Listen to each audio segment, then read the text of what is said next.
جہلم والی سرکار نے تو میاں بیوی اور گرل فرینڈ بوائے فرینڈ میں فرق ہی ختم کر دیا. جہلم والی سرکار بھی بڑی فلم ہے یار.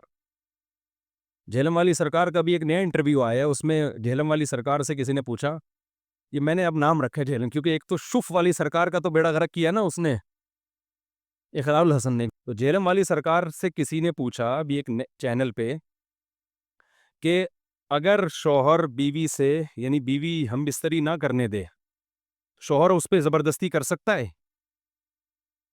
تو جہلم والی سرکار نے کہا نہیں کر سکتا. پہلے تو ترغیب دی خواتین کو چاہیے ایکچولی یوں نہ کریں, ایسا نہ کریں, یوں نہ ایکچولی, لیکن گھمانے کی کوشش کی. لیکن وہ اینکر بڑا ہوشیار تھا, اس نے کہا یعنی اس کا مقصد ہے یس اور نو میں, تو جواب یہ تھا کہ نو, حالانکہ یہ جواب غلط ہے. سمجھ رہے ہو نا, کیونکہ گرل فرینڈ اور بیوی میں بولو یہی فرق ہے. یہ اسلام نہیں ہے بھائی, یا تو آپ سیکولر قوتوں کو خوش کر رہے ہو. اور پوچھنے والے نے پوچھا جنسی طور پر ہراساں کرنا بیوی کو, یہ لفظ ہی غلط ہے. جنسی طور پر ہراساں کرنا, دیکھو اللہ تعالیٰ نے عورت کو کتنے حق دیے ہیں. مینسز ہے نا, وہ معذور ہے اس وقت, تو مینسز میں شوہر کو ہم بستری سے منع کر دیا اللہ تعالیٰ نے. یہ کس کا خیال کیا؟ عورت کا خیال کیا. قل ہوا اذن, اذن کے دو مطلب ہیں کہ یہ تکلیف کا ذریعہ ہے, یہ گندگی ہے. اذن تکلیف کو بھی کہتے ہیں, گندگی کو بھی کہتے ہیں. عورت کے لیے بھی تکلیف کا ذریعہ ہے یہ. پھر نفاس کا خون آتا ہے بچے کی ولادت کے بعد, اس میں بھی اللہ نے کیا لگا دی؟ پابندی. پھر اگر واقعی عورت بیمار ہے تو اس میں بھی پابندی ہے. اب یہ جب عورت کو رائٹ دی ہیں تو کچھ رائٹ کس کو دی ہیں؟ مرد کو دی ہیں. کیا آپ نہ بیمار ہو, نہ آپ کو مینسز آ رہے ہیں, نہ نفاس کا خون آ رہا ہے, پھر اگر شوہر آنا چاہتا ہے تو وہ بھی تو بوائے فرینڈ تھوڑی ہے, اس میں اور بوائے فرینڈ میں تھوڑا سا تو فرق رکھو.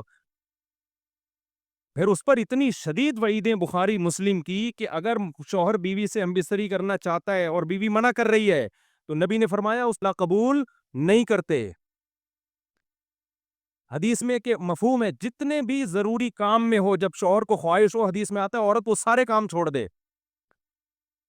لیکن وہی بات ہے, آپ نے سیکولر لوگوں کو خوش کرنے کی قسم اٹھائی ہوئی ہے. یہ عجیب بات ہے کہ نہیں ہے کہ گرل فرینڈ میں, اور اچھا عورت کا جا کچھ بھی نہیں رہا اس میں, یعنی اس کا انکار کرنے کی کوئی وجہ بھی نہیں. آپ کہہ سکتے ہیں اس کو تکلیف ہو رہی ہے, کیا تکلیف ہو رہی ہے بھائی اس کو؟ اس میں طاقت اور قوت اور انرجی کس کی خرچ ہو رہی ہے؟ مرد کی خرچ ہو رہی ہے. تو وہ کیا تھوڑی سی قربانی نہیں دے سکتی اپنے شوہر کے لیے؟ اس کو بالکل آپ ذمہ داریوں سے آزاد کر رہے ہو.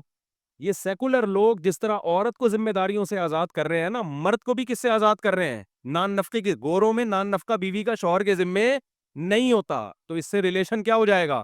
مرد کو آپ نان نفقے سے آزاد کریں اور بیوی کو آپ اس بات سے آزاد کر دیں کہ شوہر اس سے ہم بستری نہیں کر سکتا اس کی مرضی کے بغیر. تو ریزلٹ کیا نکلا؟ Is equal to boyfriend and girl friend.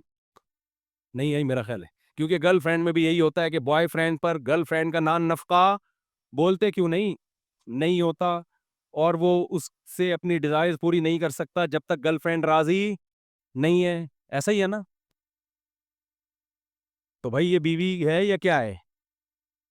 اور مرد بولے گا کہ اس سے تو گرل فرینڈ اچھی تھی, گرل فرینڈ سے بھی میں اس کی مرضی کے بغیر اپنی خواہش پوری نہیں کر سکتا, بیوی سے بھی پوری نہیں کر سکتا, لیکن بیوی میں میرے اوپر ایک پینلٹی ڈال دی گئی ہے, وہ کیا ہے؟ اس کا سارا نان نفقہ اٹھاؤ. تو اس سے خاندانی نظام تباہ ہوگا کہ نہیں ہوگا؟ تو جہلم والی سرکار کو قرآن و سنت کو تو بیچارے کو ویسے ہی نہیں پتا, سینس بھی نہیں ہے. ایسی باتیں کرو جو سینس لیس باتیں ہیں, صرف سیکولر طبقے کو خوش کرنے کے لیے. سمجھتے ہو گے نہیں سمجھتے؟ جب بھی کوئی سیکولر لوگ اس طرح کا سوال پوچھا کرے نا کہ کیا اسلام میں مرد بیوی کے ساتھ زبردستی کر سکتا ہے, تو آپ اس کو بولو اس میں اس کو نقصان کیا ہو رہا ہے, اور کتنی زبردستی کر لے گا, کتنی کر لے گا زبردستی اس کے ساتھ.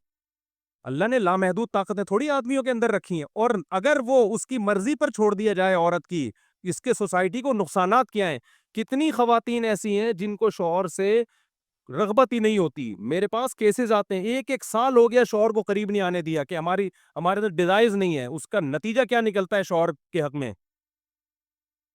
وہ ڈپریشن میں جاتا ہے, وہ زنا کی طرف چلا جاتا ہے. تو اسلام نے عورت کو یہاں پابند کیا ہے کہ بھائی جب شوہر تمہارا اس کا نان نفقہ تمہارے ذمے ہے تو کسی حد تک تم پر بھی کیا ہے؟ پابندیاں. تمہارا دل چاہے نہ چاہے تم نے اس کی خواہش کو پورا کرنے دینا ہے, اس میں تمہارا نقصان بھی نہیں ہے. یہ تھوڑی ہے کہ اس کی مرضی کے بغیر اس کو تھپڑ مارا جا رہا ہے, کوئی نقصان بھی نہیں ہے اس کا. تو دین علماء سے سیکھا کرو, سمجھتے ہو.